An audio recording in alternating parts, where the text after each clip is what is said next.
Would you like to know some of the biggest mistakes that you may be making in final expense insurance sales so that you can hopefully have a bigger wallet and make the wealth in this industry when maybe 90% of the agent force fails? Well, my friends, I'm going to give it to you today. Four major mistakes that so many failed agents make that become statistics. If you're taking notes, this will take you far. Number one, stretching a client. And I know it sounds cliche, but my goodness, you stretch a client that's on an extremely fixed income, you're going to find the business won't stick. You may sell it, but if it doesn't stay, you're going to be like, oh my word, nothing goes my way. This is horrible. This happens to so many insurance agents. Huge mistake that you make is stretching a client because greed gets involved. You're like, I got to get my money. I got to get my money. Well, that's the wrong way to sell. We've got to be sincerely focused on helping that client, that prospect, powerfully win. And we never, and I mean never, want to stretch a client because the business won't stay. That doesn't protect the family. And you'll find that that is really a painful lesson that so many insurance agents make early on in their career. They want to go the biggest AP to get paid, and then they realize there was a major problem because chargebacks happen. You got leveraged or loaned that money based on the business sticking, and when it doesn't stick, you're going to get stuck with the bill to pay all that advancement of commissions back. So stretching a client, never do it. Always make sure that it's in their budget so that the business sticks and stays. And that, my friends, is the business that pays you to stay in the business. All right. Now, number two is you got to really focus when you have sold the business to stick the payment date on the date that Social Security comes in. If it's the second, third, or fourth Wednesday of the month, you do not want to do a date that is not coordinated with that date because these great folks get paid maybe once a month. This is a monumental problem that brand new insurance agents make. They don't know any better. They're paid on the third of the month and they're just like, sure, we'll set it up for the 10th of the month. No big deal. And by the time the 10th comes around, the billing goes bonk and none of the business sticks, which is why so many folks say final expense insurance sales is horrible. I don't like it. These people are lousy with money. Well, we got to look in the mirror and go, you know what? I could have used a true Social Security billing carrier or maybe coordinated the billing with insurance agents, create our own issues by not knowing enough to coordinate with Social Security for the billing. You're going to find that when you deal with the best final expense carriers in the nation, they coordinate with true Social Security billing. And I'll put a video up at the end that will really go through this in all levels of detail, save you a lot of dollars with frustration of billing not staying tight. But you want to coordinate when, let's say, they get paid over a weekend, they're going to get paid on the Friday before the weekend happens. So if someone, let's say the third falls on a Sunday, they're actually paid on Friday before. That's powerful for you to understand. And you want to make sure that the carrier takes out the money the moment that they get paid on that date. Paid to date, okay, is important. When are you going to take the first payment out and reoccurring payments out? You want to do this right, or you're going to find that your business once again goes bonk. Okay, number one's important. Don't stretch a client that's tight on money. You're not going to have good take home doing that. Okay, don't stretch a client. Make sure it's in their budget. But number two is a big deal. The paid, okay, date of the policy. Make sure it's coordinated when you can with Social Security so everything is seamless.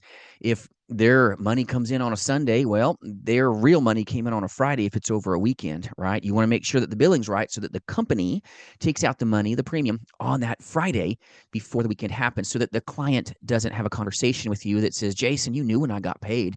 I don't have any money this month. Let's just cancel it. That hurts you, and it feels really caustic. And that's because we kind of got our fingers caught in the hinges by not having Social Security billing properly coordinated in the beginning. Watch that video at the end of this.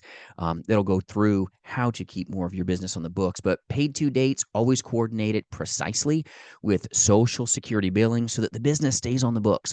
That's the business that's going to stay and pay. If it's within their budget and it coordinates seamlessly with how they get paid, that policy should stick. It's amazing when you do things right. But a big mistake that a lot of agents make is we go going too fast and we just Wild West it with whatever the, okay, oh, you want it on the 10th? Sure. You've got to pose the problems that will result by that policy not getting paid for the family, because that's what we're doing this for, is the family. We're advocating for them, the folks that maybe can't speak right now on their own. So number 3 is important, is objections. A big mistake a lot of final expense telesales agents make, as well as face-to-face insurance agents make, is you object or cause friction when you get told no, or I'm busy, or it's not in the cards, or I got to talk to another person, or I didn't do that. You've got to be diligent about training and being ready that when an objection happens, you don't object to it. You're ready for it. You're not playing defense. You're already prepared. Rejection and objections are part of the process. This is why it's so important to have a work family that comes along your side and mentors you and helps you, so that these little things that may seem like big things to you when you're getting told no, and I didn't ever send this in, and I don't need it, and I'll do it later, and just mail it to me, comes across those conversations, that you don't go caustic. You've got to train so that when you truly get in front of a client, you know exactly what to say in that sales call or on the phone doing final expense telesales successfully. You've got to be in a place that you do not object to their objections.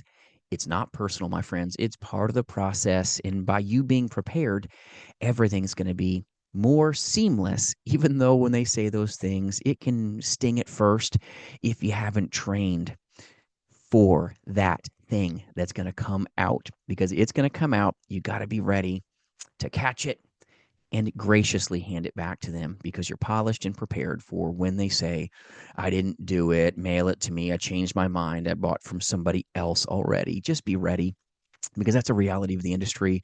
Huge mistake that agents make is thinking that, no one's going to object to me. All these leads are sales and I'm going to make a lot of money. Well, greed will get you hurt, my friends. Focused on being objective about the business and really getting after it. Now, we do recruit and partner with powerful agents nationally to sell life insurance, Medicare insurance, and annuities face to face, but more importantly, in the telespace. So if you need any good free resources, no matter what work family you reside with, jasonfinalexpense.com will gladly help you. And I appreciate you watching this content. I hope it is helping you avoid some of these mistakes so that you've got the best chance of making the money in this industry. Because if you stay in the business, you're helping great people. And we need good agents like you guarding some of the greatest folks across this nation. They do need you. All right. So, number 4 is important. Success isn't something that always happens in a day. You've got to be able to be one that can duplicate things, and you've got to put the time in. You want more take home? Well, at first, you've got to really put the time in with your leads.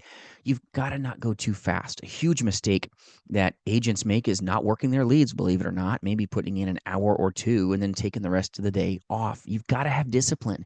You got to be dialed in to working the leads if you want the business to work out, but more importantly, not going too fast. Fast is a recipe for failure. That's a huge mistake that agents make. They shortcut things in the home, they shortcut the processes, and they learn a very painful lesson because they didn't follow the systems. This is why businesses, even Ford Motor Company and Chevrolet, guess what? They've got a supply chain. They've got a manufacturing line, and they do the same thing over and over and over and over again. And then they push out a finished product, and it just keeps going like it's a conveyor belt. You in the insurance industry need to take your time.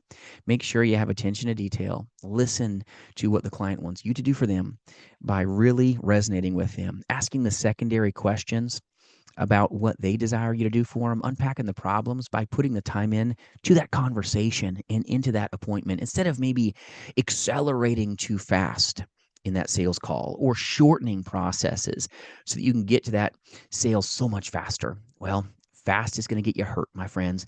Speed to lead, yes, but slow down when you get in front of a lead, and it will take you far in this industry. So to recap, my friends, don't focus on number 1, getting greedy. Don't snap a client because you sold them something that was too expensive. That business won't stick. Number 2, pay very careful attention to the paid, to dates and when they're paid on dates, so that you can keep that business on the books. Coordinate it with Social Security. Watch the video up above. That's going to help you at the end of this content, but be ready to handle objections. Don't take it personal.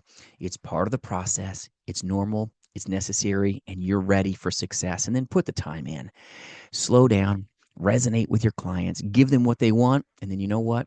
What you want will hopefully be given to you as a blessing because you are the better agent that got in front of them and on the phone in final expense telesales. Remember, my friends, you've got what it takes. Remember your why when you go through sometimes war on these leads, getting told all kinds of crazy things. It can have a way of jading you. Don't let it happen. Don't make these mistakes, and understand that you've got what it takes in a very simple industry, but in a business that's not as easy, especially when you haven't been trained. If we can do anything to serve you, jasonfinalexpense.com. Enjoy the video up above. I appreciate you, my friends. We'll see you soon.